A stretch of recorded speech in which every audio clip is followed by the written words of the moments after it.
Burned. All the murals that were there have been not the murals, but Paintings and art. They frescoes. they managed to get what they believe is the crown. The crown of thorns and the pieces of the crucifix that they believe those were taken out because they were renovating at the time. Did you hear that, Mom? Yeah, it was on the internet. Oh, Yeah. I've been working hard out there. Hi guys. Yeah. How you doing? Pretty Good. all right. Yeah. You know Michael? Mm-hmm. Okay. Comes into all the time. I guess I know Michael. What is your name? Bryce. Hi Bryce. Nice to meet you. you, Guys man. want something to drink? I'm fine. I'm fine. Yep. I ate before I came. Okay. I appreciate it. Sure. She's gonna feed you. It's 8:30. She's still gonna feed you. But yeah. So you what know, I did not know about that. Yeah. I think that is pretty tragic. Yeah. I just hope that nothing too great was lost. They lost a lot of the glass. South Bend. I'm like, Yeah. man, that thing. I've been to South Bend. I've been to Notre Dame, and I'm like, to burn the gold dome down the. Or that's what I'm thinking. Yeah. I'm like, no, you're talking Paris. Yeah. Oh, So was it an intentional burning? They don't know yet because they're gonna have to investigate. They say it was one of the machines they had for renovations malfunctioned, but there's also saying that the fire started in two places, which is really weird if it malfunctioned. So and it happened only 10 minutes after the morning mass. So I was yeah. I was in Barcelona. I flew through Belgium, Brussels, and they had an attack, an explosion there, suicide bombers there, and they went for the American section because there was an American Airlines as partners with somebody, so you could have a frequent flyer. Oh my goodness, Animals Club type of thing where you can lay down, and they tagged, since the American U.S. based planes are in that area, they targeted that chocolate shop. It was kind of strange to be in there. I was also in Barcelona when that was after that, but I was in Barcelona when they actually attacked in Paris again. There was another the Nice truck. Yep. The truck and then the nightclub in Paris where the guy came in with the gunman and actually the lady, she's from French and she married a Catalan or a Spanish guy. Barcelona, they're Catalan. There's like 5 different ethnic groups in Spain. Catalonia. And so she had a niece who was actually in the place that got shot up. And it's just kind of one of those tragedies that it happens surreal. again and again and again. It's just tragic. I don't know. I have not been to Paris personally. I've been to a whole lot of places. I haven't been to Paris. Honey, we're going to have to go to Paris. All right, there we go. That was easy. Yeah. Maybe not when the protests are going on for the yellow jackets. Yellow Yep. jacket protest, yeah. But yeah. So back to the Back So to you ready? Yep. You recorded? Yes, I am. I Okay, have so the first question was about what's the greatest principle or Most value. important value. Yep. And I'd say that would be love. And I think, and I quoted Jesus as saying, and he's quoting the Old Testament, and he's saying, love the Lord your God with all your heart, soul, mind, and strength. Love your neighbor as yourself. All the law, all the rules are summed up in that if you will love. I think I then said that love is a gift. Love is one of the most unique things is love cannot simply be, it can be commanded as a duty, but we have the ability to say no to love. Just like we have the ability to say no to hate. You want to hear my sinful nature test? Can I make you love me? No. Probably. Can I make you hate me? Yeah. So sinful nature says each are free choice. I have a choice to hate you and I have a choice to love you. Right. I can give to you, I can be generous, I can be authentic with you, and you may love me in return because I'm loving you, but you still have a choice even when they hate you. Right. And that's where the power of choice comes in. And I think whenever you distort the ability to have a real choice towards love, you get into all kinds of gooey, crazy stuff. If religion is simply about following rules or formulas, I think you miss out on the deeper things. Now, with that being said, the 10 Commandments are not bad. So that thou shalt not murder. If we say there are no, the law from a Christian perspective or the Old Testament is given to where our consciences do not understand what is right, where we've been isolated from a culture of love and honor and God. We may think that human sacrifice is good, and because is there places they're cannibals still, and human Right. sacrifice would be good, and eating them to get the power of the person. I've been all over the world, so I like just crazy. I hear lots of crazy stories, but the choice to love is essential. If God wanted to make robots, He could have just went, robot, love me, obey me. But how do you do love? Love requires choice. Absolutely. And I Free think will. Free will, and that's I'd say real choice. Free will can get in. I could get all kinds of theology on that. Absolutely. But I'd say that the real choice is. So if I grow up in one culture that believes in love more strongly than another, I'm not uninfluenced by the culture I'm brought in, but I still have real choices. Some people means free means uninfluenced. But if I say choice is real, so there was a tribe in Papua New Guinea, and they had missionaries went there, and the hero in the Bible stories was Judas, because they call you they're cannibals, fattening people for slaughter. This is it's a cool book. I'll try to keep it short. Fattening people for slaughter. But then they realized, the tribes, they give somebody called a peace child, that the tribes would change. I'll give you one of my children, and you give me one of your children, and we'll care for them as our own. And they make peace with the tribes. And to kill a peace child would be the most heinous thing. And when they said Jesus was the peace child, the tribe got it. Like, oh no, we're not going to esteem Judas. But it was like, oh, so who is the hero? They're like, oh, Judas. He was fattening there's wild pigs there. Fattening someone for slaughter would be the highest thing you could do of cunning, deceit, and betrayal. Wow. Isn't that kind of crazy? It's a nurture thing, right? So it's like how you're raised. If you're raised with hate in your heart and you never realize what love is, like especially in places like Liberia. I've been to Liberia. It's a horrendous place. There's see, the whole thing I would say is culture has, we often say in or out, black or white. I think it's an issue of scale. Absolutely. So I think nurture and nature, I think both play a part. Oh, absolutely. I think they both play a part. So Paul would say that when people who have never heard of God, the Apostle Paul, do what their conscience says, God has written a law on their own hearts. But then he would argue that even regardless of where your culture is, all people violate their own conscience. Right. Showing that there's something that needs to get fixed inside of them. It would be called sin. And sin is simply missing the mark and not living up to God's ideal. And if anyone says they're perfect in love, then they don't have sin. I don't know anybody who can say that. I'm done with that first question. Can I ask a question that's sort of related? Absolutely. Sure. I don't mind at all. It's just a guideline. Yeah. So, is it possible?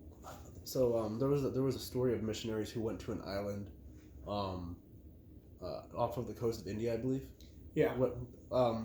And there was a debate whether these they people should interfere with them. Yep. But there was also a debate of is it possible that this tribe has sinned because they don't know they don't know that so they commit this act to protect themselves, but is it possible that they are? Can you be sinful without knowing of the Lord? Or how to describe it like that? Well, I said that you have a conscience. If you didn't grow up Catholic or whatever you are, if you grew up in that island, there is a culture that there are things that are right and things that are wrong. Mm-hmm. And to kill the peace child in that culture, even though there's no Christian, Jesus would say, wow, that's like Jesus, the peace child. But there's a peace, to kill the peace child would be to violate all things. You would violate your conscience by murdering this attempt to bring reconciliation between cannibal tribes. Right. So even in there's things that they say that you violate would be wrong. That being a good father or mother is generally a good thing in most cultures. Because when that happens, there's a positive fruit of that. Now to say that I violate that, regardless of how much revelation, I would say, let's put it this way, you're held accountable to the amount of revelation you have in your own heart. Does that make sense? A little bit. So how how much acknowledgement of like what's going on and you have like knowledge wise. So if stealing in your culture is a good thing, you're stealing from the other tribes, that's a great thing. I don't know that you'd know that that's wrong. Right. But stealing from your uncle in your tribal nation, that'd be terrible. How dare you dishonor your uncle? So people still steal from their uncle. And what I'm saying is wherever you draw the line, our own consciences, we're tempted to do things we shouldn't do. And we do them anyway, regardless of our amount of revelation. That would be my theological, philosophical. Yeah, and especially when you are raised like that, though, a lot of those people that are being trained to or brainwashed to think that's the right thing to do, a lot of them don't feel right doing it. I was even recently doing a study on the psychology of children when it comes to babies, and a lot of them, when they feel another baby or another human being's in pain, they come and they try and nurture you. So it's kind of like an evidence that all human beings are born good, but it's the corrupt in another one's heart that can change your own. Well, I would disagree with that. Because I think a baby comes out and says, I'm the center of the freaking universe. Yeah, absolutely. Okay? It's all about me. And that goes well for a while. But if you put one toy in a sandbox with 2 or 3 2-year-olds, what's going to happen? It's going to be a fight. Are they going to say, oh, here, my dear, will you play? No. You take the toy, please. Yeah, So there's a place of, naturally we're like, me first. And isn't that the root of all sin? Me at the expense of another. And that's the contrary thing of love. That's the exact opposite of love. Me at another's expense. And so that me at another's expense would be where we miss the mark on God's ideal of love. Absolutely. So I don't think that, I would say philosophically, belief theologically, I don't believe we're inherently good, but I don't believe we're as bad as we could be. Right. And some people say you're inherently evil. I'm like, I don't believe that. I believe that we're just broken, that as much as we want to do good, there's places where we just come up short. So let's say it's 1 out of 10 times we don't do good. We still don't do good. Yeah. And it's not like, wow. I was just teaching on this on Sunday, and it's a Galatians passage. If a law had been given that could impart life, then righteousness would come from the law. And that means, like, if I suddenly said to you, thou shalt not steal, and you go, wow, thanks for the rule, man. Yeah. I don't ever want to steal again. I am gloriously set free. Or you just say you're walking in the park. It's a beautiful day. You have your sack lunch, and there's this green area of grass on a little area. You're like, oh, this is going to be great. And you look and it says, no walking on the grass. Keep off the grass. What's the first thing that happens to you when you see keep off the grass? You want to hop on the grass. Well, whose grass is it anyway? Yeah. So Christian would say that rules actually provoke you to become aware of where you don't miss it. And therefore you ask for grace to be able to empower you to love. Absolutely. So that would be my philosophical. I feel like people criticize the commandments a lot because they seem like common sense, but that's common sense nowadays. Is like, well, there's a lot. Oh, gee. I mean, there's another. Let's go for thou shalt not commit adultery. I was formerly a family law attorney when we started the church. I did criminal law, I did murders, I did all kinds of litigation too. And so, thou shalt not commit adultery. Do you know how much freaking carnage there is in people's lives over somebody screwing around with somebody or somebody trying to get in somebody else's pants, and there's kids and there's stuff involved and hatred and betrayal? I'm like, oh my goodness. You know, it's not, it is people being betrayed. It's just the betrayal. And what is betrayal? Someone who should love you, who commits to love you, who hates you and stabs you in the back. That's betrayal. Right. That's why it's so there. I'd say love, you used to say love and hate. I don't think love and hate are like that. It's more like a circle. It comes around, love and hate. And when you betray somebody, the deep feelings of love can quickly go to, it's right over to hate. And so I don't look at those as, I would say hate is the absence of love. Absolutely. I would say evil is the absence of good. Evil is the absence of good. We don't define it as good and evil, yin and yang opposites. I would say that the absence of what is good or what is loving is what we would say is evil. And I think most cultures would say that too, regardless of what their core cultural belief system is. Anyway, I agree. What was you the don't have to next one? agree. You can say that's crazy if you want. I do agree though. Yeah. Yeah, I was raised more Protestant. My dad was Roman Catholic and my mother was a Baptist. Okay. Well, that's a nice combo. Yeah. I mean, my dad's real old school though. Back when the nuns would use the ruler. So I went to Catholic school. My dad did. My dad had a priest knock him. He couldn't do a math problem, and he didn't understand it. And the old school, God bless the priests. I don't mean I my understand father. what you're saying. Jim's a friend of mine. I'm not trying to disparage, but you talk about old school I and know nuns and about stuff. Like I know. dude, I know what you. But this is my dad. Yeah. He's a Catholic guy. And the guy says, get that thing together. My dad said, he's a guard on the football team. He said, I started going down. My legs got wobbly. He's like, because he thought he wasn't doing the math Father problem Jim was on my purpose. Because I went to St. Dennis too. yeah, my dad was born in the 40s. So Yeah. Yep, definitely a different time for sure. Yeah, my dad was I think it was 37. I think he was born. So right, almost there. Okay, so my next question is just what is your view on religion in general? I would say that It's a broad question. I'm like trying to think of a short answer. My first thing is I believe mankind is inherently spiritual. That people who deny spirituality, actually, that is a spirituality. That would be my belief. Absolutely. It doesn't matter how far time goes back, there's always been a reason for us to reach out and find, whether it be a reason or... I think anthropologically, there's a lot of different theories on that comes up, but science in my lifetime redefined, science as after the Big Bang. Why did they do that? They don't have to go into the philosophical, the theological, the foundations. So they really, by a sleight of hand, changed it. Create the Big Bang is when things started. That's what we can see or know or do, and anything before that we don't know. And yet that is a faith statement. How do you know that? Prove to me that there was nothing before the Big Bang. They can't do that. Well, prove to me there was. I don't know that I can scientifically, but I'm saying what makes you more your position not an act of faith. I'm like, I have an act of faith. I believe God created all things. You believe everything came out of everything. I'm like, man, I don't have out of nothing. Everything came out of nothing. I'm like, man, I just don't have enough faith for that. You got to have a point. I don't have enough faith to believe that. Mm-hmm. But all belief systems start on a faith statement. There's nothing. Science starts on a faith statement. Because philosophically, they cannot prove. They say, I believe in science because science seems the most practical thing to me.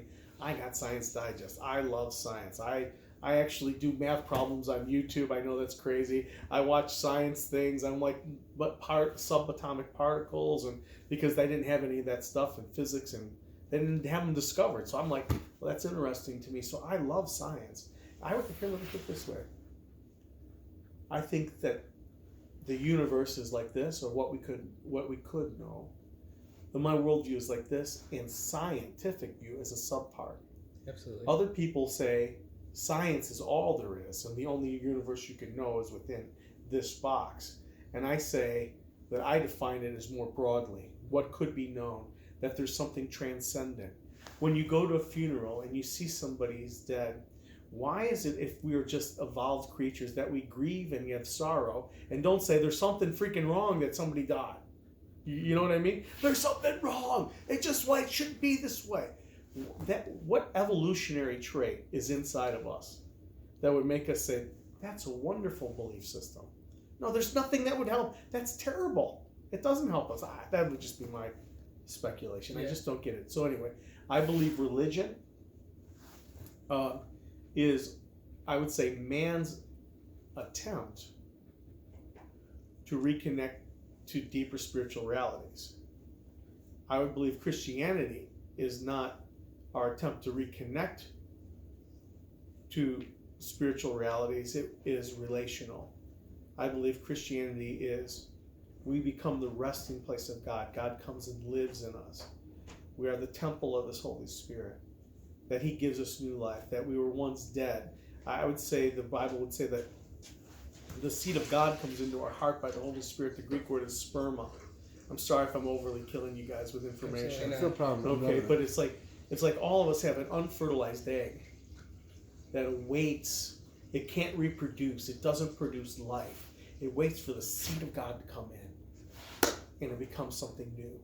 And that's when the faults, your mind, the thinking, there's things that need to be renewed, but you have power from God to begin to live that life of love that you cannot simply do on your own. You can be a pretty good person, but usually good people aren't taking risks and changing the world.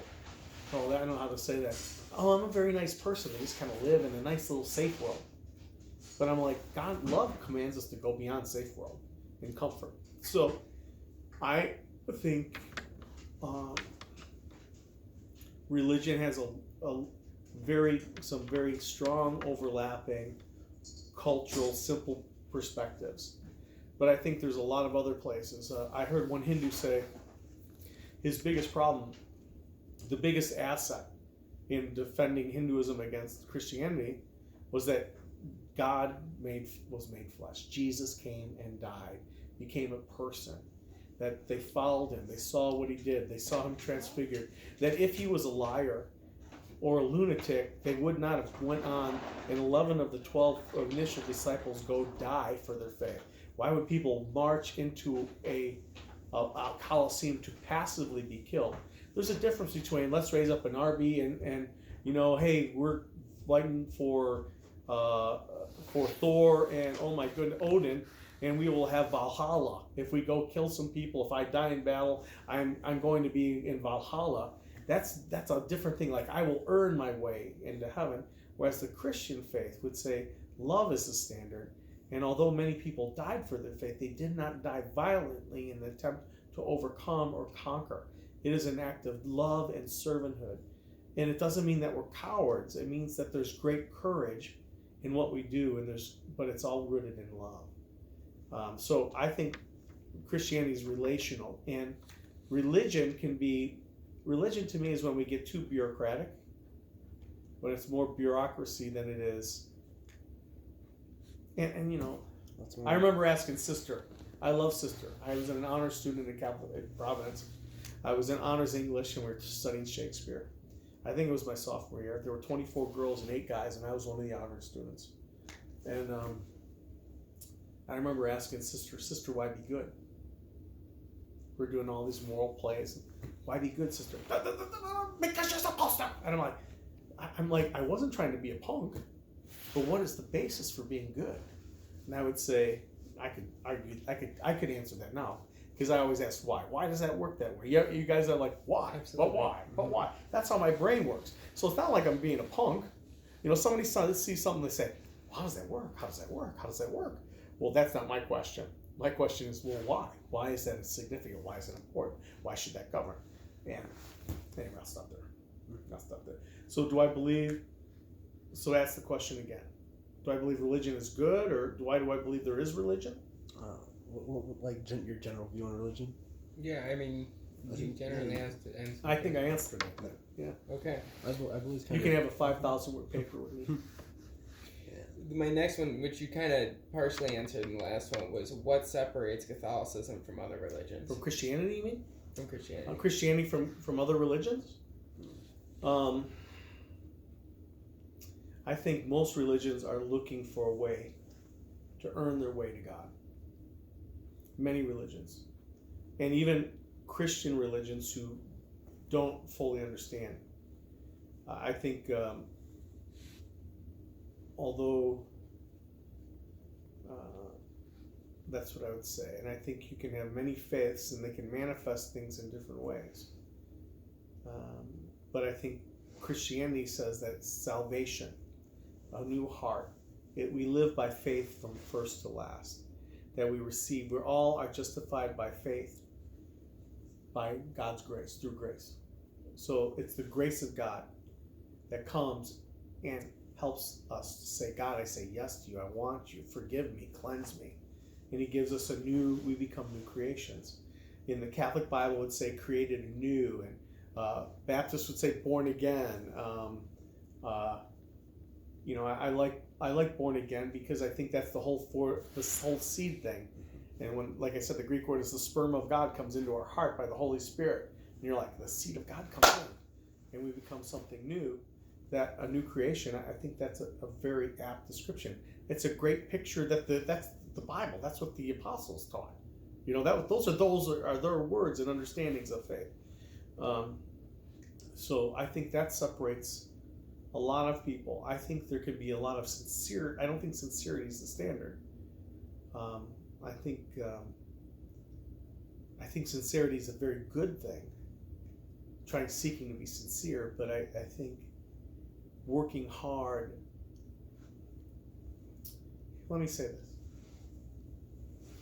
Of all the faiths in the world, when you ask them if you have to earn your way to heaven, how you have to be good to go to heaven. I said, how do you know when you've done enough good? And they'll all say, you don't know. I don't know. We won't know until we're there. Just keep working, dude. Work. And I think that to me is the hardest thing, because I'll just share. You want to share my story? Absolutely. I have parents who are Catholic background, who are really believing.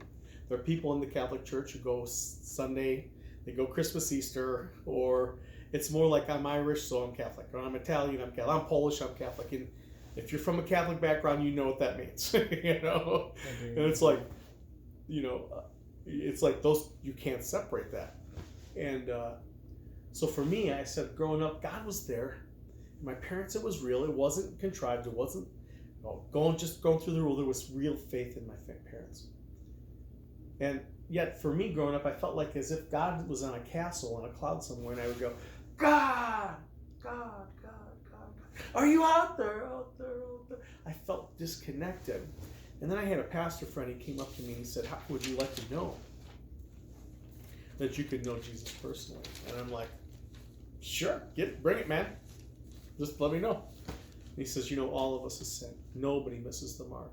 All of us have sinned and fall short of God's ideal perfection. It's not that we're as bad as we could be, but we all sin. But that God didn't leave us that way. That he came and he died. He sent Jesus to die. That his blood pays the price for us. That all those who will receive and will trust in what he did for them can know Jesus personally, believe that he was raised from the dead, that he paid the price on the cross for their sins. They can be saved if they will simply ask to receive the gift of salvation. It's a gift. And then he said to me, he asked me, he said a question. He said, if Jesus is willing to accept you just the way you are, and he is, would you be willing to accept him as your only way to heaven? And I said, yeah. And I've been asking people that same question for a long time. And then for me, I was in my third year law school. I felt like when I prayed that prayer, I woke up the next morning. And instead of being the type A, firstborn, overachiever, third generation lawyer carrying the weight of the world, it suddenly dropped off my shoulders. I felt like I was 12 again. I felt like I did not have to carry the weight of the world. I knew that something had changed in my own life. And that's what it would mean to me. That's what salvation means to me. And I don't work to prove my salvation. I work out of love. When you move it from love as a gift, it debilitates. Hey, you need to do this for forever until you prove yourself worthy. Who wants to do that? If you love me, you'll wash my feet you'll rub my feet every night for the rest of my life. I'm like, you see how you put a conditionality on things? I'm like, why would God want that from you? God wants our hearts. We want each other's hearts. I want to be freely to love. He created us to freely love him as a choice. And if we love him, we will do good things. We will do stuff that's nice. But go ahead, next.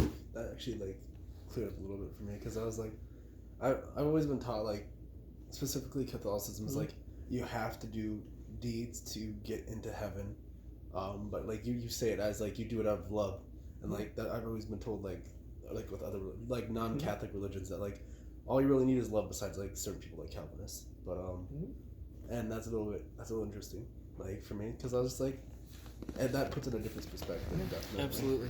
And also, in addition to that,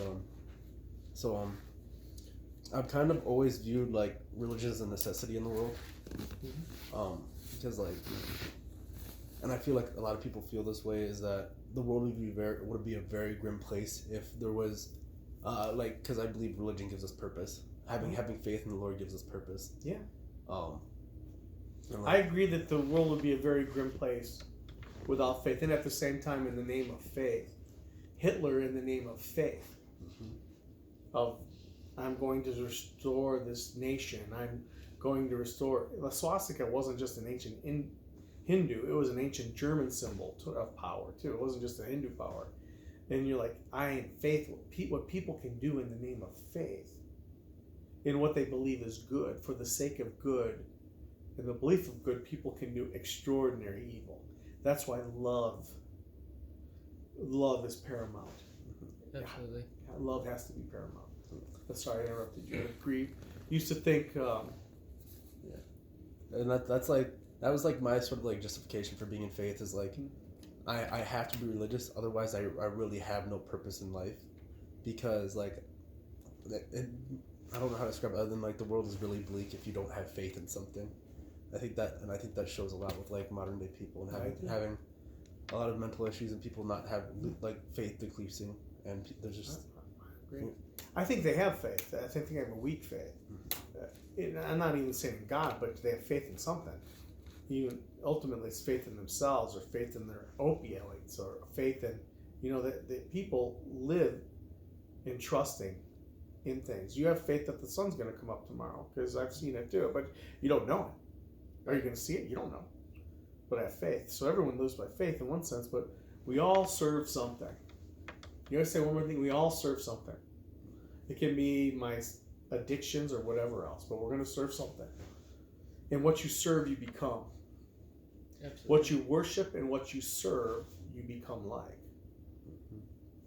And that's tragic. And that's where some things separate. I'll stop there. Thank you. I was going to ask, what role does God take in your life? I pray every day.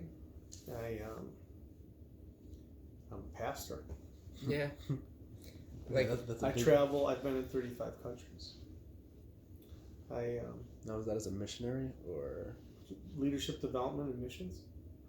I have. What role does God play in my life? My first priority is prayer, because prayer is the means by which we access the presence of God. In our culture today, there are too few people who understand the presence of God, the abiding presence of God. We view it so scientifically and a-spiritual. We're a-spiritual. Our culture starts beating spirituality out of people in grades, in the early grades. Okay, that'd be my first thing, unless you're in a school that nurtures it, or a family. Now to clarify, this is a little bit of like creationist stuff, or is this more like you're not like allowed to like I feel like religion isn't allowed to be discussed as it used to be in schools. I think that's a very true statement, but there is a religion, and the Supreme Court has declared that secular humanism is a faith. That was back in the 50s. That man is the measure of all things is a faith statement of the secular beliefs. It's a scientific belief as well. That's what they overlap. It is the predominant oppressive philosophy in our secular universities and in our schools. So when you go against it, but I don't know anybody, I'll ask you guys. You ever have some creepy dream where something creepy comes and you feel like it's scaring the crap out of you? Mm-hmm. Okay, how does that happen? Oh, that's just psychological. I don't know anyone who hasn't had an encounter with other spiritual forces or darkness. And when we don't talk about spiritual things, it's like the invisible man's coming around and beating the tar out of us, and we don't know how to deal with it because there's no invisible man. There's no invisible man, and you're like, oh. You're like, oh. You follow my analogy? We are. I think my opening line was that we are inherently spiritual people. If I hit you in the head with a 2x4, okay, and your body worked right, and most everything worked, but you didn't have the whole thing working upstairs, we would say, the dude, he got hit in the head with a 2x4. You know? And you're like, why is he a little iffy? Well, you know, I don't wish that on anybody. But you know what I'm saying? We Yeah. identify that. Mhm. Our culture says there is no spiritual thing. And that's so. We don't develop our brain. Like, if you don't develop your brain, you're in school to develop your brain, your thinking. You develop your emotions. You're like having a worldview, your soul, your mind, your body. You develop these things. We all realize they need to be developed. When you take away spiritual realities, you leave an empty place for fear and intimidation and us to find something to worship, because we're going to worship something. But what we worship is what we become. And so that would be my I don't know if that's a full answer. I don't know if it is, but I'd say when you deny spiritual reality, you deny spiritual reality at your own peril. You deny spiritual realities at your own peril. You deny you have mental illness. You deny, hey, I got my hand run over and it's a big mess, but I'm gonna be the world's best pianist. You know, I'm like, Yeah. like, dude, come on.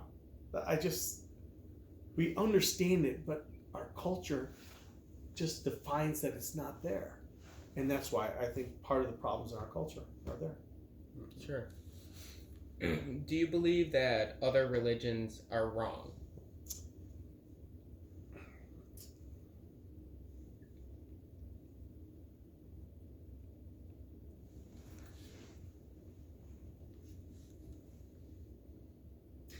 I think saying right or wrong is not how I would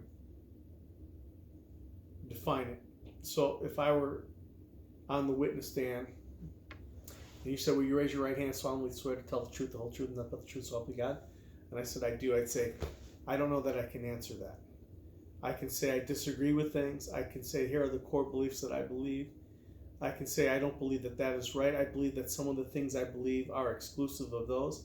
At the same time, I know that I'm still on a journey and I'm still growing. And what I believed 15 years ago, I think spirituality is an infinite process. When you're in touch with God, which is infinite, it's an infinite process of learning more and more about God. And there's the depths of God. You know, the psalmist said, the deep cries out to deep. What the heck does that mean? No, the depths of our being longs for the depths of God. You know, I think it was, there's a God-shaped vacuum that only God can fill. I think that's Augustine, maybe it was C.S. Lewis quoting him. I forget, but it's like there's this God-shaped place that only God can fill. And so when I say, do I believe other religions are wrong? I believe my paramount objective is to love all people regardless of their faith. Now, some people, because they say something's wrong, we live in a tyrannical state of culture, a politically correct or a fundamentalist culture, that if you don't agree with me on this subject, you are a hater. What a bunch of bull crap. Can I agree to disagree? I remember sitting down and my grandpa, one grandpa was a lawyer, the other grandpa was a sheet metal worker. We'd sit down, we could talk Democrats and Republicans. Okay, that's hard enough, that's a bit. We could talk union and management, because we had union and management. Could talk Catholic, Protestants, and other faiths, and we would walk away hugging in love. We could have a fair exchange of idea because we chose to love and honor each other. I think the need to beat up other people